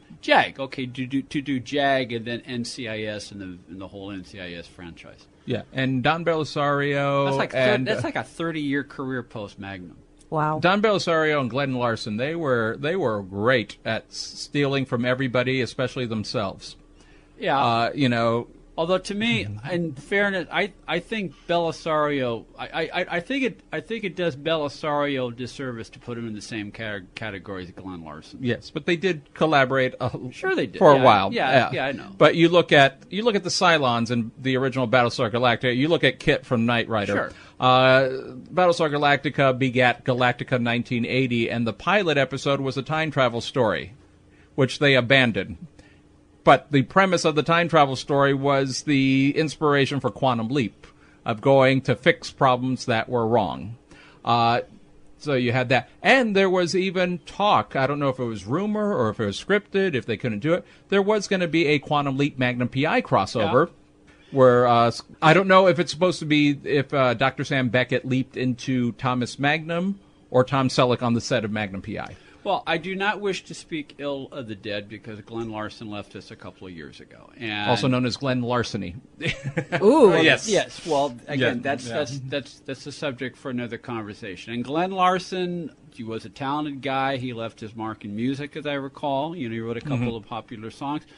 But to me, Belisario with Magnum, I mean, maybe he didn't originate the form of a self-deprecating private eye, but he took the concept of that had been established with Rockford Files and took it to another level. And while JAG's NCIS are somewhat derivative, but they tapped into what the renaissance of the police procedural in the 2000s, and so which obviously filled a need for that. And some of the other shows that he did, such as First Monday with James Garner as the Chief Justice. I mean, you're trying to tap on an interest in the Supreme Court, which spawned from the 2000 election. That, as I understand, that was the impetus. And there was the HBO movie Recount. I think it was, that was the impetus behind First Monday. And so again, I personally would not put Belisario in the same sentence as Glenn. No, but you see how all of this stuff begats, and at the time when there were so many reunions, like Dallas would have a reunion, and Magnum would have been perfect for that with the backdrop of Hawaii. Yeah, it was, and and just. You look back at the run of that show, and I want to watch some more seasons, and Cozy TV has them. Some of these were some of them were just slapstick. Some of them are wonderful stories. Childoftelevision.blogspot.com, childoftelevision.blogspot.com, also storysalon.com or facebook.com/storysalon. Donald's new book, by the way, is called Fall Again, Beginnings. It's a romantic novel that asks the question, what would you do if you met the perfect person, only it was not the perfect time? For more information, go to fallagainseries.com. Geoffrey Mark will join us when we come back on TV Confidential. Buying or selling a home can be one of the most stressful things we'll ever do in life, but it doesn't have to be. And no one knows better than our friends at Front Porch Realty Group. They're a community of realtors serving the Northern Bay Area of California that cares about their clients as individuals first and foremost. Whether you're a first-time buyer or looking to lease or sell your property in the Bay Area, Front Porch Realty Group will help you through this important transition by providing you with the right information for your situation while lessening the pain. They also work with a network of realtors throughout California who provide the same high caliber of customer service. Call Front Porch Realty Group at 415-886-7411 for a realtor referral near you. You can also visit their website, frontporchrealtygroup.com, for more information on the services they provide, including upcoming workshops and seminars. For more information, call 415-886-7411 or visit frontporchrealtygroup.com. Front Porch Realty Group. They'll find the solution that works best for you. Let's go back to the 1950s, when television was brand new, and there were big stars like Jack Benny, George Burns and Gracie Allen, Jack Webb, Milton Berle, and more. Recapture all these 1950s moments with 21st century technology. Your DVD player, that is, and vintage TV discs from Showcase Video. Showcase Video has been providing programming from the golden days of television to the home video market since 1979. Many of Showcase Video's selections were performed totally live and preserved on kinescope, and many programs have not been seen publicly for over 60 years. Browse Showcase Video's online library at www.showcase.com. That's Showcase Video, classic television on video since 1979. Ed Robertson here to tell you how you can get a free first ride with Uber, the mobile app that connects you with the ride at the touch of a button in just a matter of minutes.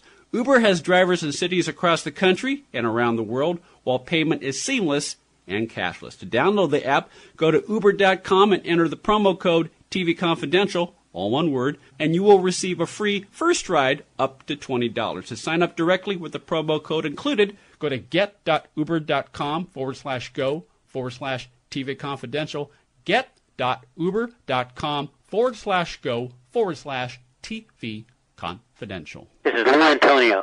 You're listening to TV Confidential. High the moon is the name of this song. High the moon, though the words may be wrong, we're singing it because you asked for it, so we're swinging it just for you.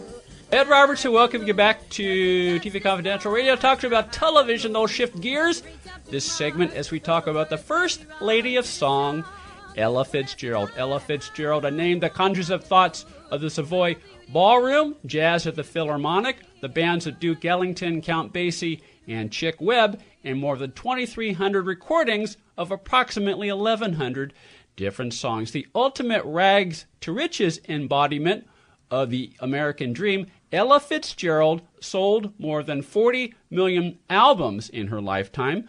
Plus, she appeared countless times on radio, television, and stage, dedicated her life to philanthropy, and entertained audiences in venues all over the world virtually nonstop for more than 60 years.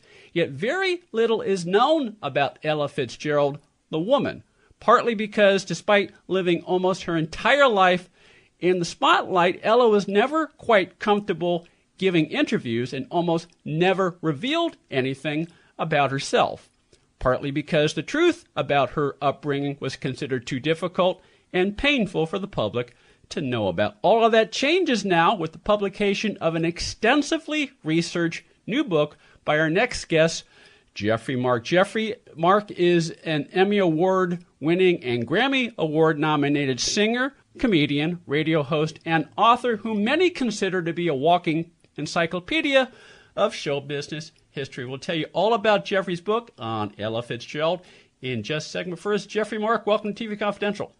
You flatter me, sir. Keep doing it.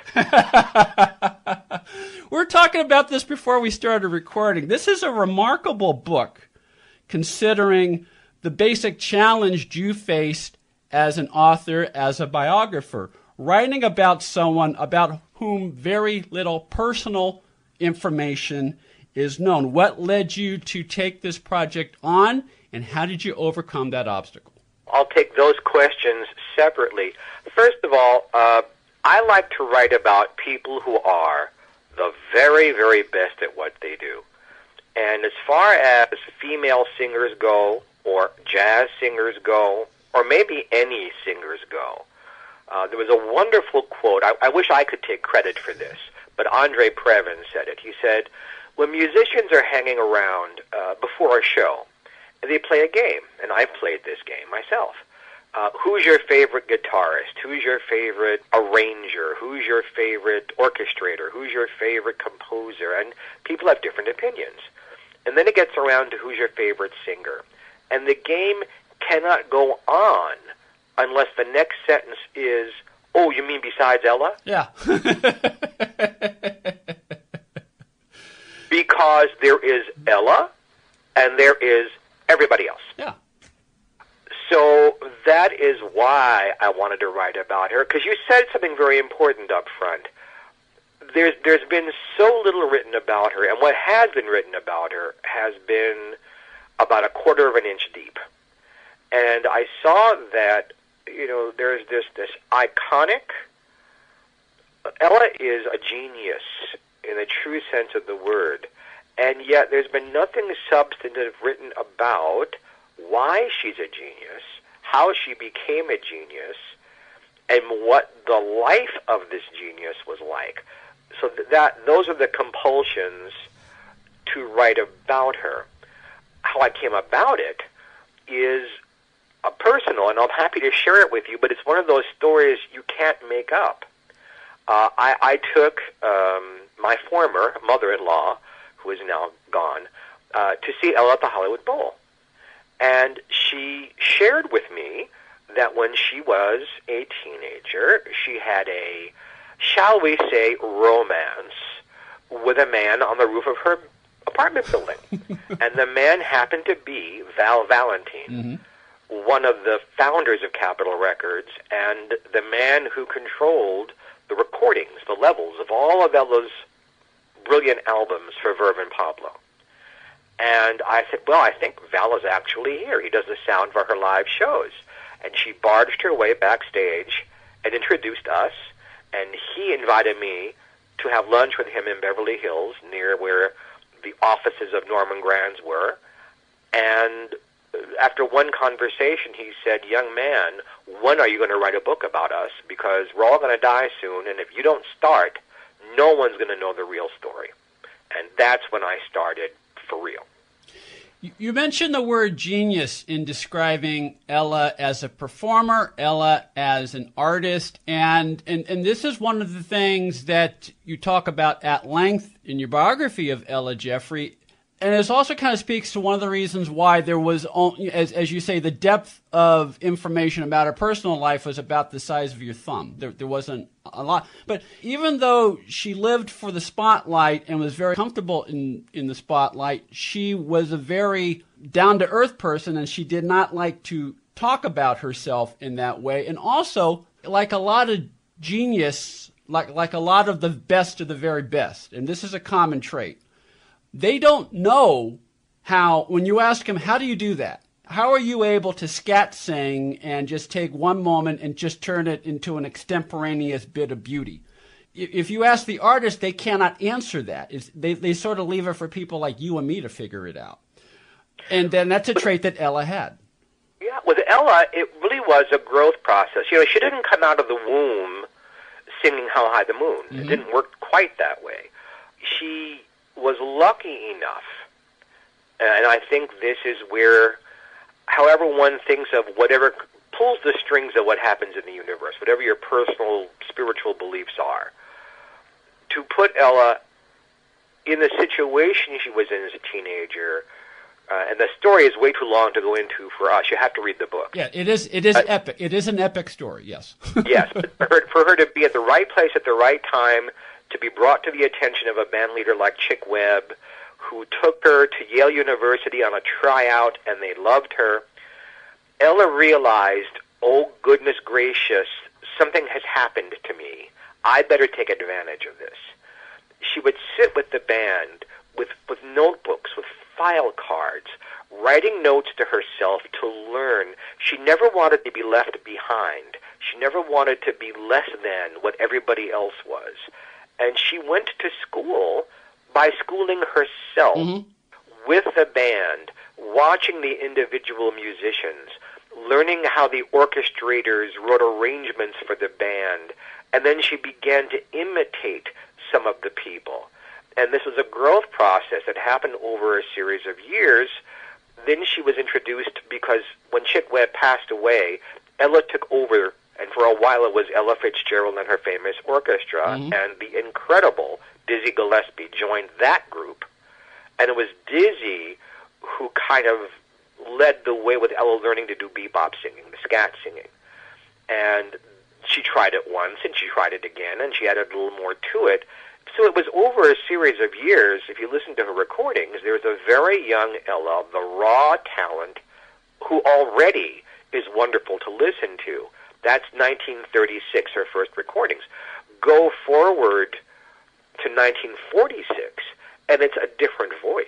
It's a much more mature, studied voice where she has learned how to take what God gave her and use it. Add 10 more years to that, we're talking about the songbooks Ella did for Verve Records, and now you're talking about Ella recording the Great American Songbook. In fact, that name that has become synonymous with the great composers, American composers of the 20th century, that's Ella's idea. That's also Norman Granz's idea, Norman being her manager, to do these songbooks of Cole Porter, Irving Berlin, Rodgers and Hart, Duke Ellington, etc., etc. So it's not overnight, but the genius was seeing the talent and then Ella's personal work ethic. Take what you're given and make the very, very best out of it you can. And she did that until the day she stopped performing. She never stopped trying to grow and learn.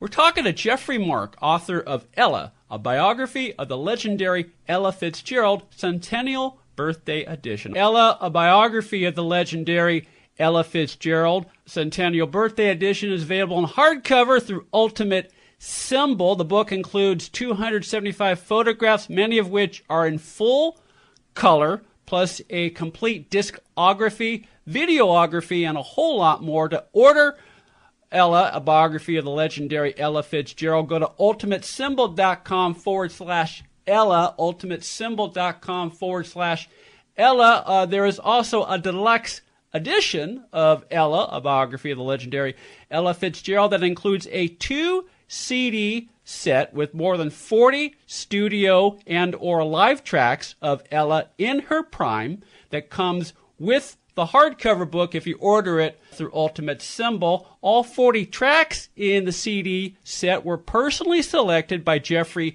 himself from all 4 of Ella's major recording labels: Decca, Verve, Capitol Records, and Pablo. The CD set is exclusive to the book and can only be purchased directly at ultimatesymbol.com/Ella. Proceeds from the sale of the deluxe edition, will be donated to the Ella Fitzgerald Charitable Foundation that will further Ella's desire to help people of all races, culture, and beliefs. ultimatesymbol.com/Ella. And we should say, if I remember correctly, you've got this story in the book.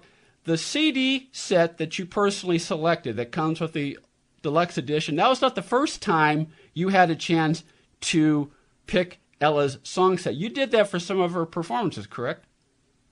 Oh, yeah. There's several stories there. I'll try to make them brief. Towards the end of Ella's career, and I should say one of the hallmarks of her performing live is that Ella didn't have an act. Most performers go out and we're going to do these 15 songs for the next 4 months wherever we go. We have the arrangements and that's that. Ella never wanted to do that. She never wanted her audiences to get bored. So even if she did 2 shows the same night, the lineup of songs was different. So on any given evening, there's 200 songs Ella can choose from to perform. So there was always a surprise. But towards the end of her career, as her health limited herself vocally, Ella began to sing the same songs over and over again. And what I did was remind her of her arrangements and her songs and which ones would fit her voice as it was in the late 80s and early 90s.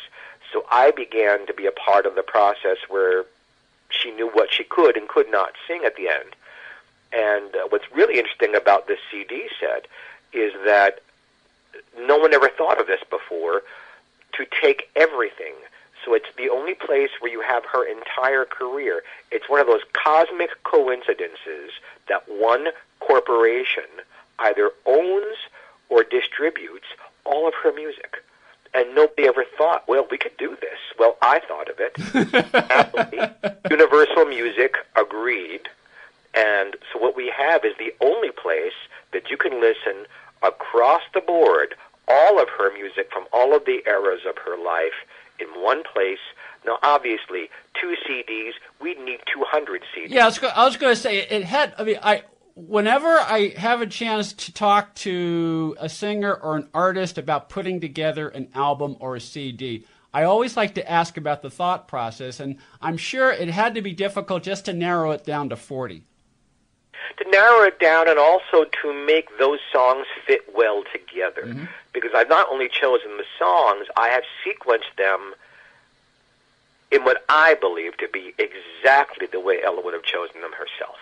If she were saying, I'm going to sing these songs live, whether it's the studio songs or the live albums themselves, this is how we would do it. So they're presented to you as an Ella Fitzgerald concert. Even the studio stuff is sequenced that way. And it was hard because I'm pulling from different genres, I'm pulling from different eras.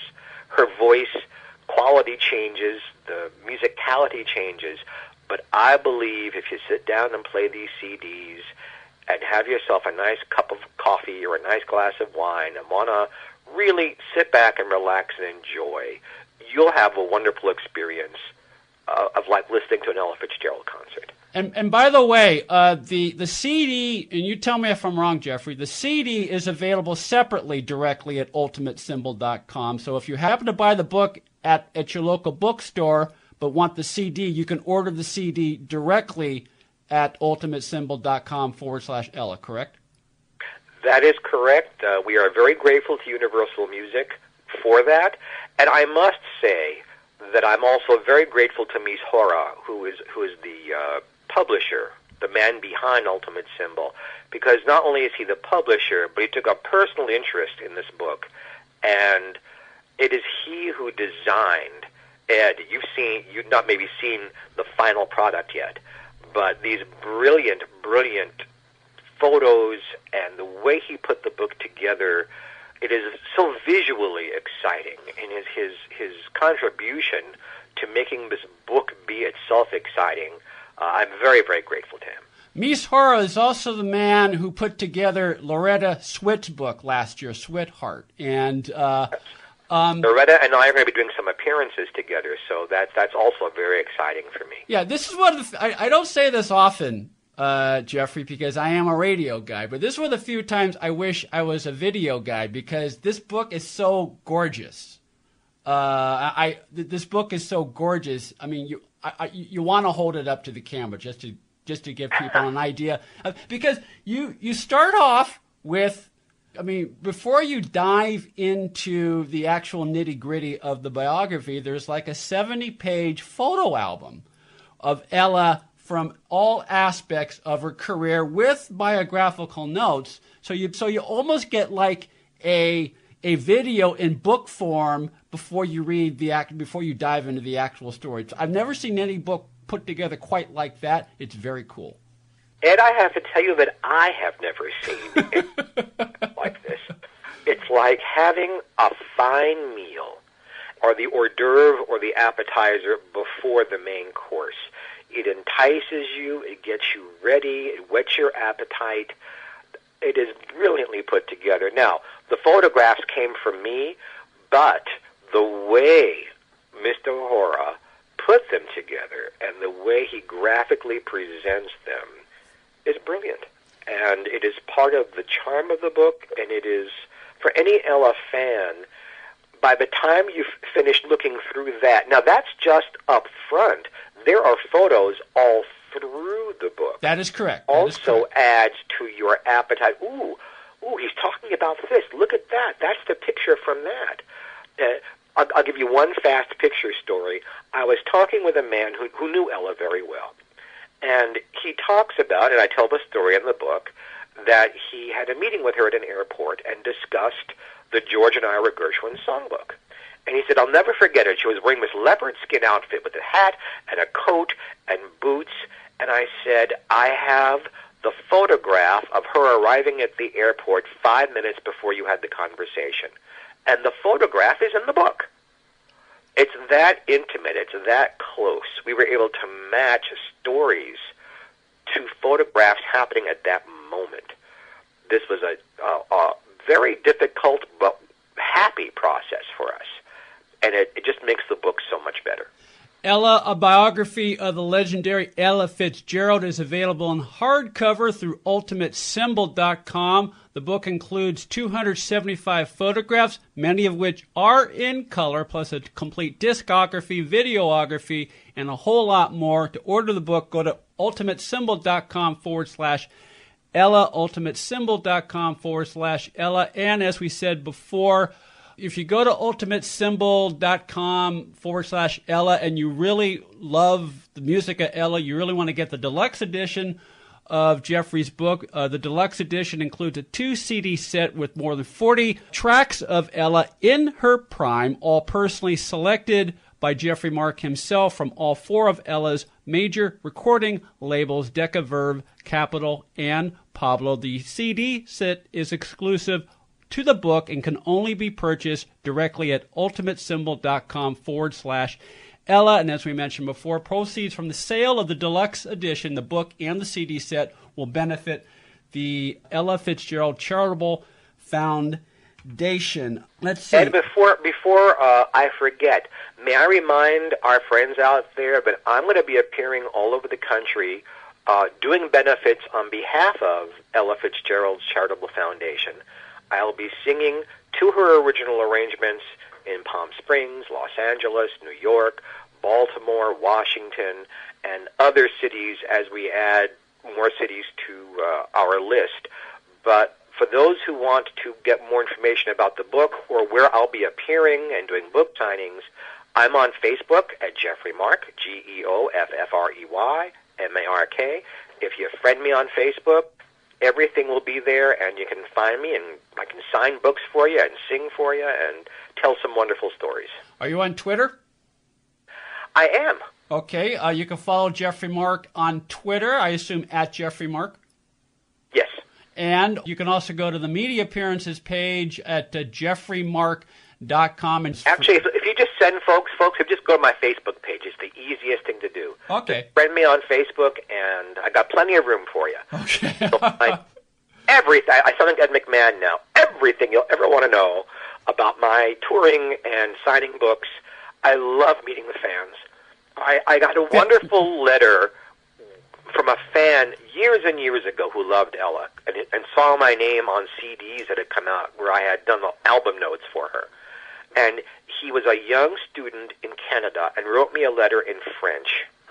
And when he found out this book was coming out, now this is like 20 years later, he's written me again telling me he's going to be at one of my live performances.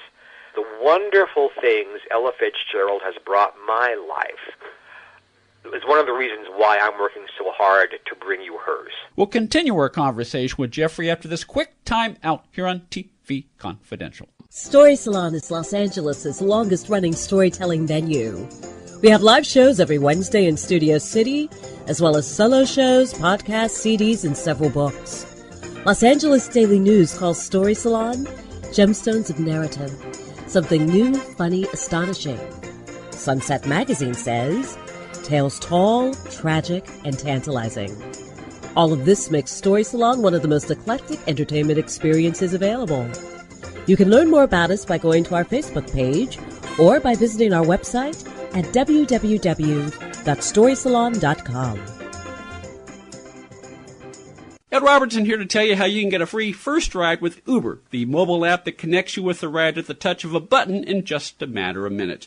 Uber has drivers in cities across the country and around the world, while payment is seamless and cashless. To download the app, go to uber.com and enter the promo code TV Confidential, all one word, and you will receive a free first ride up to $20. To sign up directly with the promo code included, go to get.uber.com/go/TV Confidential, get.uber.com/go/TV Confidential. Ed Robertson, along with her friend Donna Allen Figueroa, who I understand has a new book out. Yes, it's entitled Fall Again Beginnings. It's the first part of a 4-part contemporary romantic series set against the background of working actors. Something that you know a thing or two well, about. You write what you know, and I have been working in the business for several years. It is not necessarily autobiographical, but it's based on... Sure, many of the experiences that the actors in my book have, many have happened to me, many have happened to friends of mine. It's not, if you're looking for Valley of the Dolls, it's not, it's grounded in reality. It is grounded in reality, and it's the first in a series. Yes. Called the Fall Again series. Fall Again. Which is available as a paperback as well as an ebook and in Kindle at fallagainseries.com. Hi, this is Tony Camille, and you are listening to TV Confidential.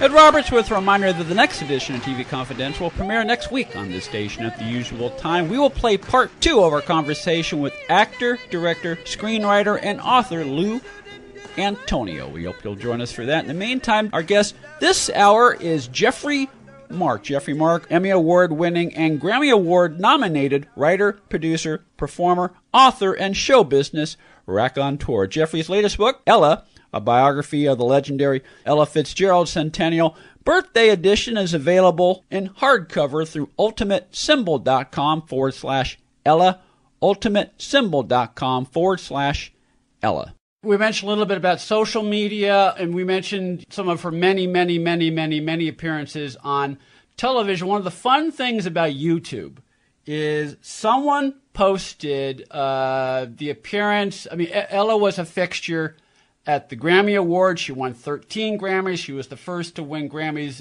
2 years in a row. Someone posted the joint appearance she and Mel Torme did from 1976, where they break into this extemporaneous scat performance, Geoffrey. And to me, that is pure joy, just watching them go at it.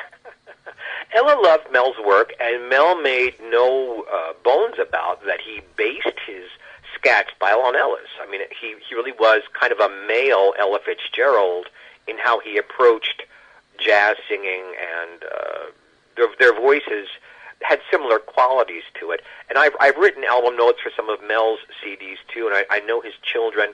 But yeah, it was a very exciting appearance. It's a shame they wanted to do an album together, but Norman Granz, Ella's manager, was very particular about how he would manage her. It's because of Norman Granz there was no Ella and Mel Torme album, and it's also because of Norman Granz there was no Ella and Frank Sinatra album, which they both very much wanted. But Mr. Sinatra and Mr. Granz did not get along, and sometimes these things happen. Norman Granz is a very controversial figure in jazz history. He truly integrated jazz. He truly brought jazz into the Carnegie Hall, Philharmonic Hall genre and took it out of the smoky nightclubs. And Ella always credited Norman with taking her from being a really good girl singer into being a legend. There are some darker stories there, too, and some missed opportunities because of his incredibly opinionated stance on things. Yes, which, if I remember correctly, led to the demise of one of her labels. But to find out more about that, you got to pick up a copy of Geoffrey's book through ultimatesymbol.com/Ella. Geoffrey's book, Ella, a biography of the legendary Ella Fitzgerald Centennial Birthday Edition. Okay, you anticipated my question because I wanted to ask you about Norman Granz. In a lot of ways, he and Ella had a symbiotic relationship, but in a lot of ways, it was sort of a love-hate relationship. I mean, they both needed each other, but there were some underlying issues that they both had with each other. I think you said it very well. Ella had a wonderful career before she met Norman, in that she had a recording contract with Decca Records. She had 2 or 3 big hits over a number of years with them. But she was playing mid-sized nightclubs. She was playing second-rate concert halls. Folks, this is not my word. This is what they called it. No letters about racism here.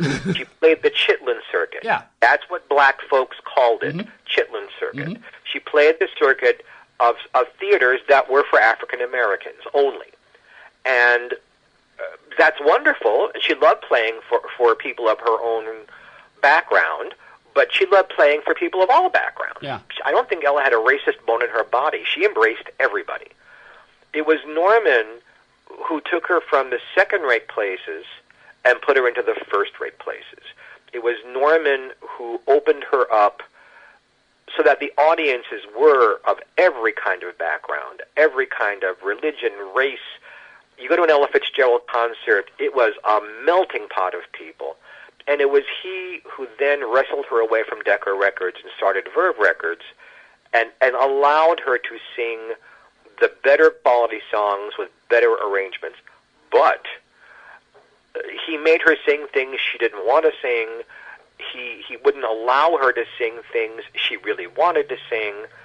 And probably the most controversial, and thank goodness Norman prevailed, was what happened in Ella in Berlin with Mac the Knife. Yes. Insisted that she sing a song that she did not like, did not understand, did not know the words, and became her biggest hit. And again, it goes back to what we talked about earlier in our conversation, Geoffrey, the genius of knowing what to do. I mean, no one could have planned. She could not have planned what she ended up doing that night, but because she was so skilled and she knew what to do in the moment, she rose to the occasion. And she turned what could have been a disastrous moment into a work of art that we all enjoy. Ed, do I have a minute to tell the story of what happened? You've got, this is the Geoffrey Marks Show. We'll go as long as you need. All righty. Well, folks, for those of you who have never heard the album Ella in Berlin or don't know the story, and for those who do know it, sit back and enjoy. Ella was opening up a tour in February of 1960 in Berlin.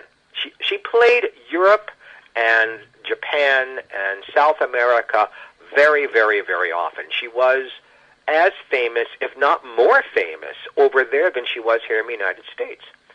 And she was appearing with her quartet, led by Paul Smith. And she was singing mostly things from her songbooks, which had just come out the previous few years. And there's always, when Geoffrey Mark tells a story, there's always a story inside it. There had been this musical in Berlin during the reign of Hitler that was very, very popular. And it was a musical drama, a musical tragedy about a slasher. And one of the songs in this musical was this lugubrious, funereal song about this slasher. The composers were Jewish. They fled Hitler, turned the lyrics into English, and it became a hit Broadway show. And this song was in it, and it was sung the same slow, funereal way. The way you hear it on the Ernie Kovacs show, almost. Yes, exactly on the Ernie. For those of you who remember Ernie Kovacs' Nairobi Trio, yeah, that's the song. Yeah. On the higher fiend. So fade in, fade out, and I will never know whose idea this was exactly. But Bobby Darin, bless his heart, decided, or his people decided, that he was going to sing this song as an up-tempo, happy, finger-snapping song. Meanwhile, the lyrics are all about this murderer. Yeah. And he had a #1 hit with it. Mm-hmm. Well, Louis Armstrong, who loved Ella and whom Ella loved like brothers and sisters, heard it and decided to do a cover version for one of his albums. And he had a #1 version. Very unusual, almost never happened before, where two different singers have #1 versions of a song in the same year. Well, Norman heard these things. Ella was busy touring and hadn't heard them. And he came backstage, back to February of 1960, and said, Ella, I want you to go out there and sing Mac the Knife. Trust me. And Ella turned to him because he was her manager and because she loved him and said, no, I don't like the song. I have no idea what it's about. I don't understand it, and I don't know the lyrics. And Paul Smith was sitting there, and said, Ella, I'll tell you what, I'll do a vamp. Ba-doom, ba-doom, boom, bum, bum. Sing along, sing what you know, and we'll do it and we'll get off. And Norman said, Ella, this is Germany. They don't speak English. They won't know what you're doing anyway. So they convinced her to go out there and do the song. And Paul starts his little vamp, and Ella tells them, we're going to try to do this, and we don't know the words. And she tries to get through the song, and the song is almost like a blues. It's each little verse is a continuation of the story, a little half step higher in tone. And she gets through 2 or 3 of them all right, and then she gets to a point where she just has no earthly idea what the song is about or what she's singing. And she could have stopped, she could have laughed, she could have scat sung her way through. What she did was, on her feet, in front of 10,000 people, in the lyrics, tell the audience who's listening that she has no idea what she's doing, and that she doesn't know where to go, but Bobby Darin and Louis Armstrong had hits, and now I'm doing it. And she did it in such a way that all the words fit the rhythm of the song, and they all rhymed in exactly the right places, as if this had all been prearranged. And then she does a Louis Armstrong impression, and what she ended up with was a Grammy Award for Best Song and a Grammy Award for Best Album. And then, the audience did know English. They knew, they understood what she had just done. And they gave her, and this is something you can only understand as a performer, such energy, this wave of 10,000 people throwing energy at Ella. And she followed it with How High the Moon. And for the next 7.5 minutes, scattered her brains out in a way that is impossible to understand unless you listen to it, because there isn't a missed note, a missed beat, a pause, a hesitation. There's nothing but perfection for 7.5 minutes. And 2.5 minutes of it, all she has behind her is a drummer hitting cymbals. There isn't even music behind her. And it is perfect, and it is brilliant. Mac the Knife and How High the Moon, taken back to back, are the most brilliant examples, the best examples of jazz vocal ever recorded, ever done, and I think ever will be done. If you have to point to one moment in time where Ella Fitzgerald becomes a legend and is the high water mark against which every other singer has to be compared, that's the moment. And isn't it lovely that there was a tape recorder happening at that moment, and we're able to enjoy that moment forever.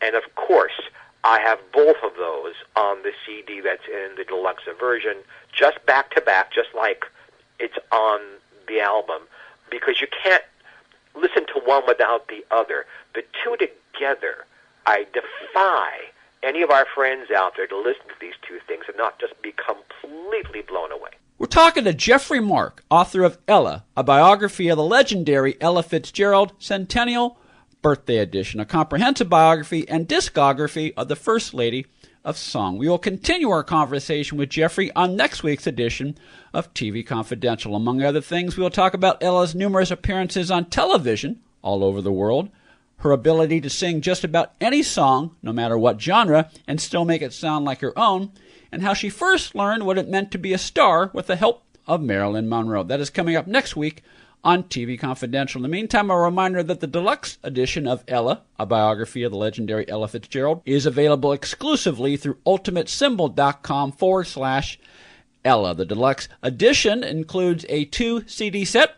with more than 40 studio and or live tracks of Ella Fitzgerald in her prime, as well as the hardcover book. All 40 tracks in the CD set were personally selected by Geoffrey Mark himself from all 4 of Ella's major recording labels. Proceeds from the sale of the deluxe edition will be donated to the Ella Fitzgerald Charitable Foundation to further Ella's desire to help people of all races, cultures, and beliefs. For more information, go to ultimatesymbol.com/Ella, ultimatesymbol.com/Ella.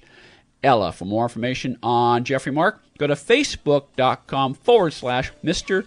Geoffrey Mark. Also a reminder that Beverly Gray will be appearing at the Tucson Festival of Books in Tucson, Arizona on March 10th and March 11th. She will also be at Bloomsbury Books in Ashland, Oregon on Thursday, April 12th. For more information on these and other events on Beverly's calendar, go to beverlygray.com. Gray is spelled Gray, beverlygray.com. Seduced by Mrs. Robinson, How the Graduate Became the Touchstone of a Generation is available in bookstores everywhere through Algonquin Books. You can also find it at Amazon.com, BarnesandNoble.com, and wherever books are sold online. That'll do it for our program tonight, folks. Ed Robertson, on behalf of Tony Figueroa, Donna Allen, Phil Grace, and Greg Ehrbar, thank you so much for listening. We will talk to you next time on TV Confidential.